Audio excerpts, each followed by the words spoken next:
اللہ رب العالمین ہمیں ایک دستور دیتا ہے، ایک منشور دیتا ہے، اپنی زندگی گزارنے کا ایک طریقہ کار، ایک ضابطہ حیات اللہ رب العالمین ہمیں عطا فرماتا ہے۔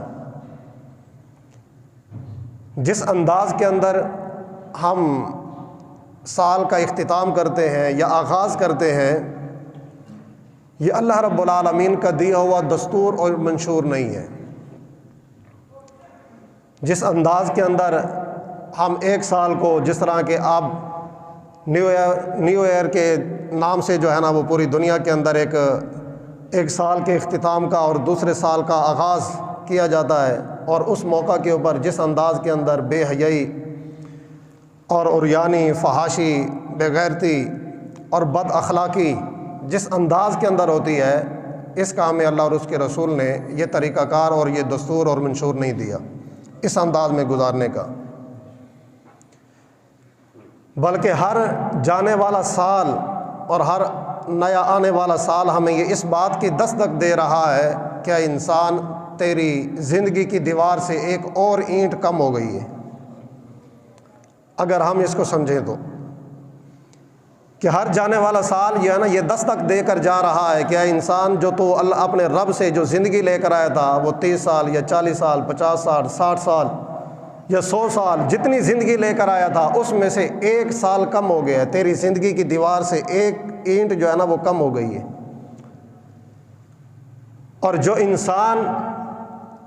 اپنی موت کے قریب جا رہا ہو، اپنی پھانسی گھاٹ کی طرف جا رہا ہو، تو وہ جشن مناتا ہوا نہیں جاتا، وہ بھنگڑے ڈالتے ہوا نہیں جاتا، بلکہ افسوس کرتے ہوئے جاتا ہے۔ اگر ایک شخص کو جو ہے نا وہ پھانسی ہو چکی ہے لاہور کی کسی جیل کے اندر، کسی پھانسی گھاٹ کے اندر اس کو پھانسی کا اعلان ہو چکا ہے، اب کراچی سے اس نے جو ہے نا لاہور کی طرف پہنچنا ہے، تو کیا وہ راستے کے اندر بھنگڑے ڈالتے ہوئے آئے گا کہ جناب میں اپنے پھانسی گھاٹ کی طرف جا رہا ہوں؟ جس موقع کے اوپر جہاں پر بھی کوئی گاڑی اس کا سٹاپ کرے گی، جہاں پر اس کو کوئی کھانا پینا پیش کیا جائے گا، تو کیا وہ خوشی سے جو ہے نا وہ پھولے نہیں سمائے گا کہ جناب میں اپنی موت کے قریب جا رہا ہوں، اپنے پھانسی گھاٹ کے قریب جا رہا ہوں؟ تو یہ جو سال گزر گیا ہے یہ ہماری زندگی کا ایک سال کم ہو گیا، اور ہم ایک سال جو ہے نا اپنی زندگی کا گنوا کر اپنی قبر کے قریب ہو گئے ہیں، اپنی موت کے قریب ہو گئے ہیں۔ ہمیں اپنی زندگی کا محاسبہ کرنا چاہیے